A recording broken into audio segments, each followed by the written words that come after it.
Video for today ngayon mga kamaklod, salito po ako ngayon sa Isitan. Ipapakita ko sa inyo yung mga binibintad ko sa loob.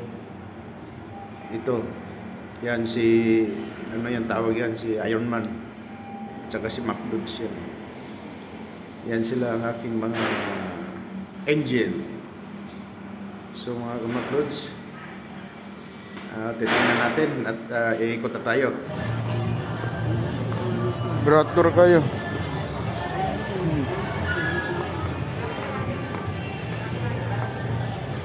Tag 5 na lang. Tag 5.